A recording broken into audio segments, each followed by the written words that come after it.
Hey, welcome to Rock and Metal Invasion. My name is Steve. Coming up on the show today, I am doing a ranking rare hair metal vinyl. I'm going to show you 20 records that I have in my collection that fit the hair metal category, and I'm going to rank them from number 20 through to number 1. Now, I've shown all these records before. I've done a couple of shows where I've just been showing some of the rare hair metal vinyl that I have in my collection, but I never really ranked them. I might have given a little bit of an opinion or commented about the album, but didn't rank them. So today I'm going to rank them. I've taken 20 of them. Most of the ones I've shown before, probably I've shown them all, I'm pretty sure. There's a few that I may have shown in my rare hair metal vinyl episodes that I haven't included, but I've got 20 of them. And like I said, I've ranked them from 20 through to number 1. It's just my personal opinion, my favorites and least favorite.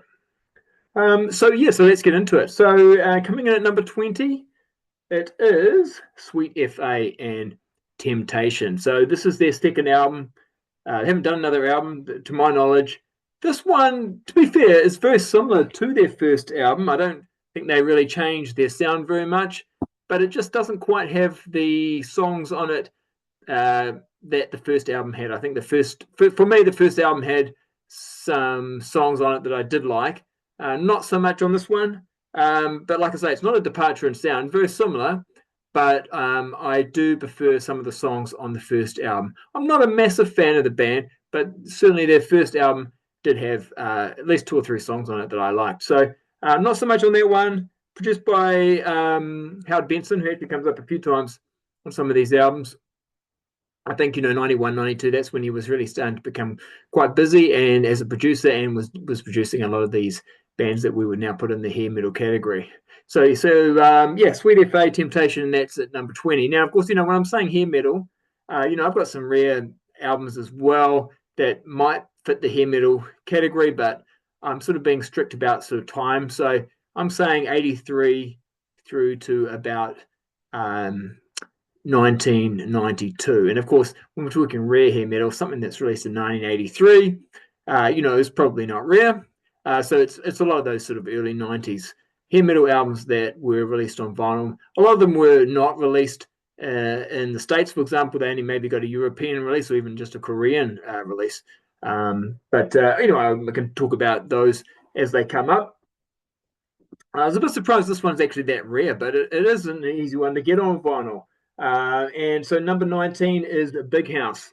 I think it's just a one and done band, and I'm not a massive fan, but there's some good songs. I think, to be fair, I've probably got to give this a little bit more time, spin it a little bit more.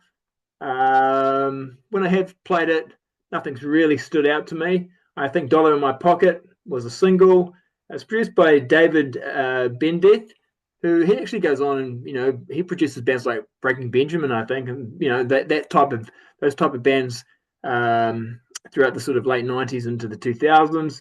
But Canadian band, I think. Big House, number 19. Number 18, it's another Howard Benson production. This is Southgang and Tainted Angel. So this is their debut album. Of course, this band probably most well known for the fact that Butch Walker was the guitarist in the band. There were some songs here that were written with Desmond Child. In fact, Desmond Child is listed as the executive producer, but Howard Benson is the producer. Not a lot of songs that really stand out for me. You look at the song titles, and it's a lot of those sort of generic hair metal song titles, which is fine because that's what the type of music that it is. But Boys Night Out. Gosh, how many songs have I got in my collection with that as the title? Love for Sale. Had that one before as well. Love Ain't Enough. Shoot Me Down. My favorite song on here is Russian Roulette. I think it's a really good song. Aim for the Heart's not bad either, actually. It's a ballad, but it's pretty good. So there we go. I'll probably struggle to keep track of this, so I'm trying to count as I go. That was number 18 for my rare hair metal vinyl. Southgang, their debut album. All right, so that was 18. So number 17, I've got Outlaw Blood. So again, another one and done band. I think you're probably going to see quite a few of these because these bands are coming out. Like I say, I think all of them will probably be early 90s. Of course, that's not necessarily the time for hair metal. It's yeah, early 90s, sure, but into the 80s as well. There were lots, but they don't tend to be so rare. So, yeah, Outlaw Blood, early 90s, I think probably 91, this one came out. And self-titled. The main talking point for me, anyway, with this album is that on guitar they've got Marty Fredrickson, who is probably best known for his songwriting and production work with Aerosmith, which probably keeps him quite busy, through the 90s into the 2000s. But he's worked with other bands as well. He helps on vocals, but he's not the lead vocalist. Mark McCoy's on vocals. Songs like Tower of Love and Body and Soul I quite like. Reminds me a little bit of Billy Idol a little bit, but yeah, it's okay. So there we go. So that's number 17, Outlaw Blood. And number 16, I've got Great White. So actually, this is not an easy one to get. This is Psycho City. I was starting to lose a little bit of interest in Great White at this point. So, Great White, of course, started off, they were 80s metal kind of sound, and then they did start incorporating a lot of the blues. I quite enjoyed Once Bitten. Twice Shy had some reasonable songs on it, but then it's got a little bit too bluesy for me. Hooked, I didn't like that much. This one's perhaps a little bit better because I like songs like Step On You. That's a good hard rocking song, but still a lot of the bluesy kind of stuff there. And but they do keep putting out albums throughout the 90s. This one I think is a 92 release. And yeah, they from this album onwards they really didn't have the success that they had with previous albums. But there we are, number 16, Great White, Psycho City. All right, coming in at number 15, I've got Spread Eagle. So this is their debut album. They actually did put out another album after this. Probably came out around 93, I think. But this is my favorite album from them. I really like this one. It's got some good songs. If you like, the debut Guns N' Roses, I know that probably gets said quite a bit, and probably this band have been compared to them a fair bit. But, they're a New York band. They've got quite a gritty sound. It's you look at the song titles: Broken City, Back on the Bitch, Switchblade Serenade, Susie Suicide, and they're all really good songs on side one there. Interestingly enough, I noticed today that they've just been announced they'll be at the M3 festival and later this year. So they're still playing. The lead vocalist in the band is Ray West, who's been in a few other bands, I think, as well as a lead vocalist. But yeah, so they're still out there performing. But yes, it's their debut album. Yeah, some good songs on there. So that is number 15. All right, number 14, female fronted, and Sku Siskin. You're not an easy one to get on vinyl, also probably not a band that a lot of people are familiar with. Released on the Giant label, 1992. So this is really late in the game for hair metal. But again, a lot of people might even argue, well, this is just hard rock, isn't it? Or, it's kind of got some AC/DC type vibes, I guess. And of course, a lot of people wouldn't necessarily call AC/DC hair metal, but obviously a lot of those hair metal bands are influenced by that sound, all those type of bands. And if the walls could talk, that was one of the singles. That's a great song. Really love that one. And it's really just a good solid album from start to finish. Like I said, if the walls could talk is probably my standout song, but it's female fronted. But Nina, who is the vocalist, you might not even know it's female fronted. She's got a very sort of, very tough sounding voice. Jim Vox is on guitars. He also produces. Production's great. Sounds really good. So that's at number 14. Sku Siskin. And there's many albums. I haven't got any, actually. Surprisingly enough, I haven't got any more albums from them. But they did put out quite a few more albums in the 90s and early 2000s even, I think. So that was number 14. Number 13, I've got McQueen Street, so self-titled. Now, this one is their first album, and they did also release a second album, but it's one of those ones where it came out, much later on. So it probably was recorded a little bit after this one, and then, not released until the late sort of 90s, I think. But and only on CD. But yeah, this is their debut album. What's interesting, produced by Tom Werman, but also some production and songwriting by Steve Stevens as well, of course, from Billy Idol. And yeah, just a real solid album. You know, When I'm in the Mood, Woman in Love, Time. I think that was a single. There's a couple, at least 2 music videos, I'm sure, from this album. Yeah, so you know, people might be thinking that this has been reissued, but it actually has been unofficially reissued. So there's unofficial copies out there, but I don't count that. So for me, it's very rare. It's a rare album because it's rare to get the original version of the album. But one thing I will say is that although the original issue still tends to hold its value and, you know, obviously be a rare album to get, if the album has been reissued, like for example Hardline, the debut Hardline album, so I haven't put that in here because although it's rare and hard to get and it does have some value, it has been reissued. So I'm not showing those albums that have been reissued because you can actually get them now. I'm showing albums that you can't get. It's not easy to get an official copy of.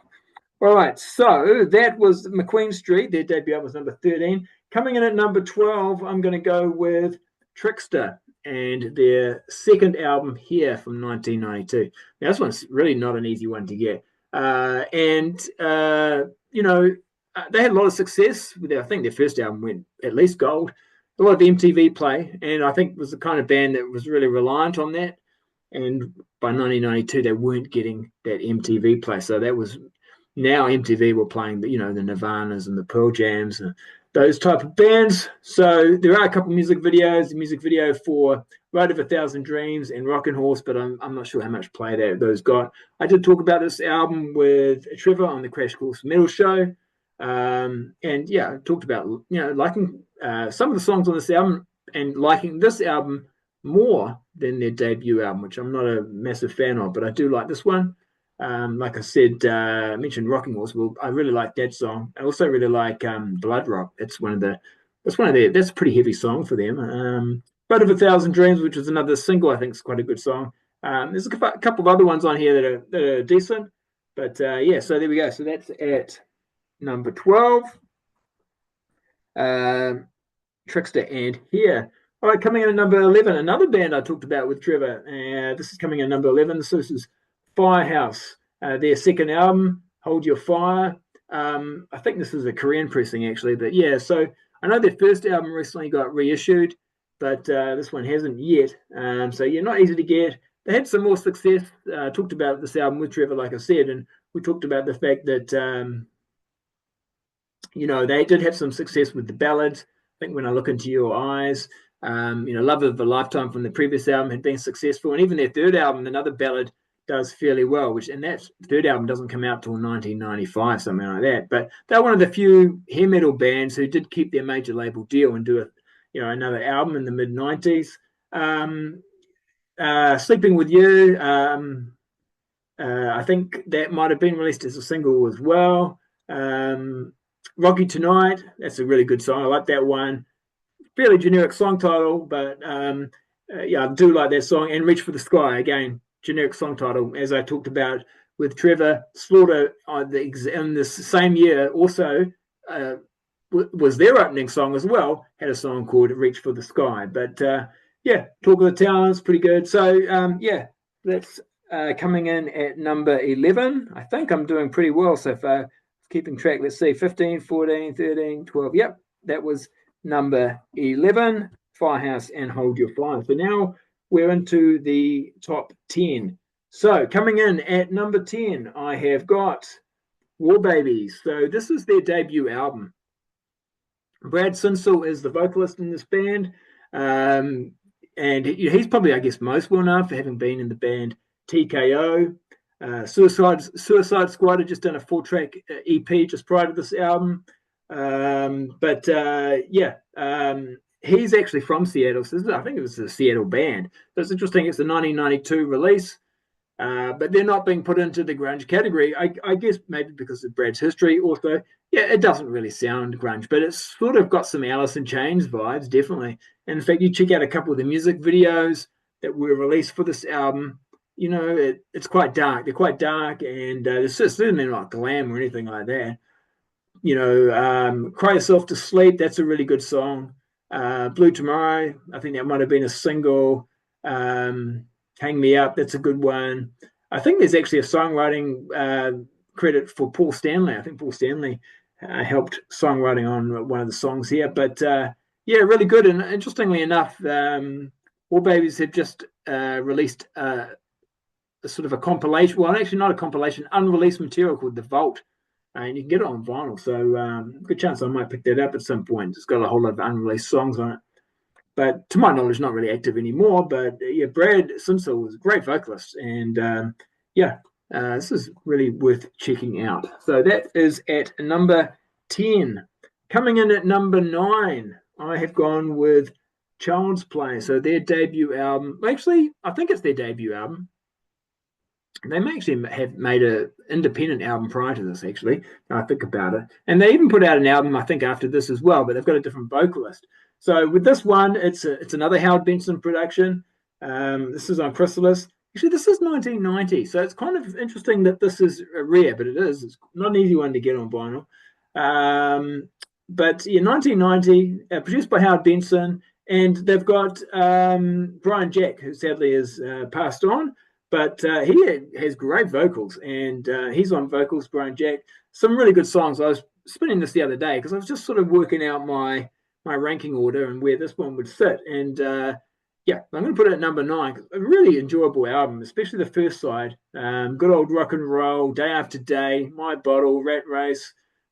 Those first few songs are really solid, really good stuff.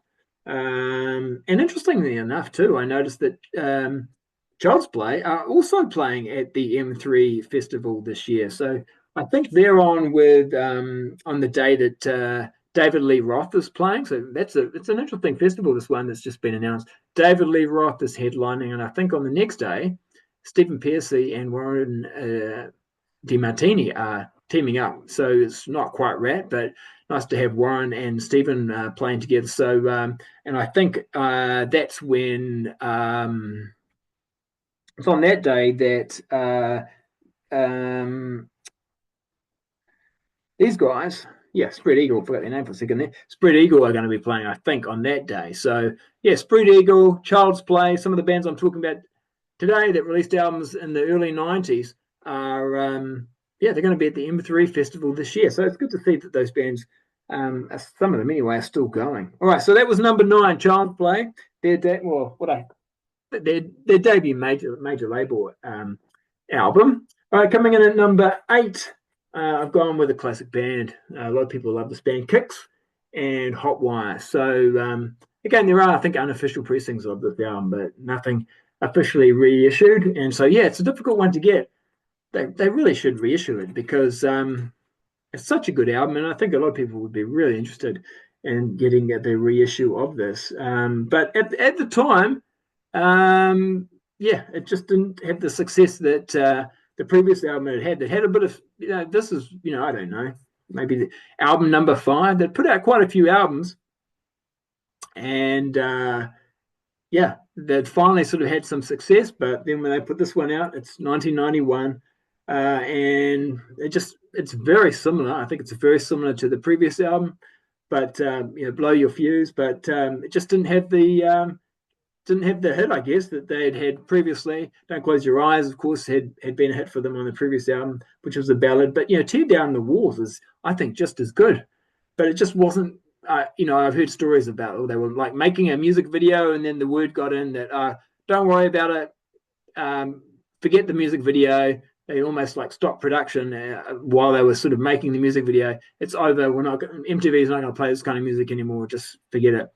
I don't know how true that is or exactly the full details, but definitely, it's just one of those things where this was a totally acceptable album, just as strong as their previous one, but just didn't get the play. But I really like it, and they did stick around and do another album after this. I think Funny Business it might have been called, but I don't have that one. It came out mid-90s. They put that out on CMC.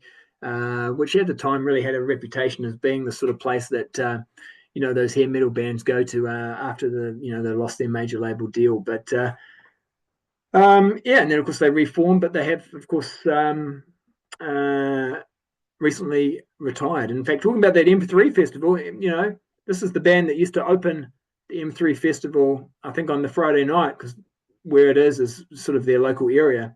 But because they've retired, I think Sebastian Bach's going to be headlining on that night, on the first night. But yeah, so anyway, that is number 8, Kicks and Hot Wire. All right, coming in at number 7. This might surprise some people, but I really like this album. I've gone with Wild Horses and Bearback. So this is an interesting band because it does feature a couple of guys who have just left the band Kingdom Come. So it's got James Kotak on drums and Rick Steer on lead guitar. They've both been in Kingdom Come prior to this band. It's also got a guy called John Levesque on lead vocals, and he sounds really good. Tougher Than Love, Matter of the Heart, sort of got some sort of David Coverdale vibes coming off some of the songs on this one. New York City Heartbreaker, that is fantastic. Really love that one. Just good solid album, some really good songs on here. Actually, if you're interested in hearing John Levesque, the lead vocalist, he's also on this album by a band called Shout. Now, not the Shout that had Ken Tamplin in, it's a different Shout. And this was released in 1997, but I don't think it was recorded at that time. This may have even been recorded before the Wild Horses album, so it's one of those ones that's released, later on. But sounds really good as well. It's a good album if you like hair metal, late 80s sort of hair metal. That's what it sounds like to me. It's worth checking out. And yeah, he's the vocalist on that one. Anyway, so that's Wild Horses and Bearback. That's coming in at that's coming in number 7. All right, so then coming in at number 6, one of my favorite bands. But I didn't like this album as much as their debut, but Badlands and Voodoo Highway. So I guess both of their first 2 albums aren't easy to get, but on vinyl especially, this one is a tricky one to get. But like I said, I didn't like it as much. I think The Last Time, which is opening up side 1, and I think it was a single as well as a music video, that's a great song. Reminds me of many of the songs from the first album, but nothing really gets as good as that after that song. It's quite bluesy, but it's still very solid. I mean, we got these kind of musicians playing, Ray Gillen and Jake Ely on guitar. Of course, it's going to be good, sound good, So so that's my number 6. We don't need to talk about that one too much. Right, coming in at number 5, we have got Damn Yankees, Don't Tread. So this is actually a Korean pressing, yeah. And again, similar situation. I do prefer the first album, but I still really like this album. Again, some talented vocalists, some talented guitarists. Of course, Ted Nugent on guitar, but you've also got Jake Blades, Tommy Shaw, sort of, I guess a bit of a super group. Don't Tread on Me, great song. 15 Minutes of Fame, awesome. There's some pretty heavy songs actually on this one, but they also do some of the mid-tempo, the ballads quite well, like Where You Going Now. I think that was released as a single. Again, one of those things where it's sort of like the Kicks situation, right? Where Tearing Down the Walls to me sounds like it could have been just as successful as Don't Close Your Eyes. I'm surprised Where You Going Now couldn't have been just as successful as the song that they had off there that they had on their debut album that they had a lot of success with. So, and from what I understand, this still did go gold, I think, which is a bit of a surprise because it didn't get much attention, at least down here in New Zealand where I am, but as compared to the first album. But but it's a good album, and no doubt these guys, I guess, had a following, so people are going to just buy them. Especially when you're a super group and people are fans of their previous bands and obviously Ted Nugent as well. So so there we go. That's coming in at number 5, Damn Yankees and Don't Tread. All right, so we're getting down to the really good stuff now. Not that some of these other albums aren't good, but these are the best of the best. Love this album. This is number 4, XYZ and Hungry. So yeah, this is again another Korean pressing. I've got quite a few Korean pressings because they, like I said, these are not easy to get on vinyl, and I did buy these a number of years ago. But when you could get them, the Korean pressings were not too expensive, and relatively you could well, I say relatively easy. They were online and available to buy. Not so much now, and they weren't particularly expensive. So yeah, Face Down in the Gutter. Don't Say No. They're the first 2 tracks on the album. They're really good. But it's just a consistently solid album all through, just like their first one. Their first one's also very good. And I like their ballads as well. When I Find Love is good. Off to the Sun. Some really good songs on here. Face Down in the Gutter, there's a music video for it. It's quite a heavy single. But yeah, real kick-ass song. I love that one. But yeah, again, it's, what are we talking? 1991. So, I mean, you'd think in 1991, I think bands don't know what's happening. They think, it's just business as usual, put out an album, get played on MTV, tour. But 1992, I think, when some of these other albums are coming out in 92, I think bands are starting to cotton on to what's happening. So, but anyway, that's number 4, XYZ and Hungry. All right, so coming in then at number 3. Now, as I said, I'm not including albums that, although they're rare and difficult to get the first pressing of, I'm not counting it if it's been reissued. And this one is about to be reissued, but it hasn't been yet, so it still qualifies. And that is Wildside and Under the Influence. So I'm putting this one in at number 3. Classic album produced by Andy Johns. Again, though, like I'm talking about the timing. So now this is 1992. From what I understand, I think the band did start to realize when this came out that it wasn't going to get the push and the attention it deserved. They should have been as huge as Skid Row or Guns N' Roses. They had a similar sort of a sound. There's talented musicians here. Here the guys are here at the back. Great songs, Hang On Lucy, So Far Away. Even the ballads are pretty good. Just Another Night is good. Clock Strikes, which ends the album, I think is really good. Of course, it's produced by Andy Johns, and from what I've heard from interviews, is that some of the band were hanging out with Van Halen at the time because they were recording in the same studio. I think they recorded at 5150 Studios, from my understanding. And Andy Johns had just been recording in there with Van Halen, of course, doing their F.U.C.K. album. So that's a pretty cool story that they were hanging out with, Eddie and the guys at the time. But yeah, and they I think what ends up happening, Brent Woods is on guitar, and he's still, quite an active guitarist for different bands. Played, Vince Neil is one name, and maybe even Slaughter. But yeah, he definitely plays maybe not Slaughter, but he plays with Vince Neil, and he's played for other bands, I'm sure, as well, as a sort of maybe a bit of a hired gun sort of thing. But so he's still active, but I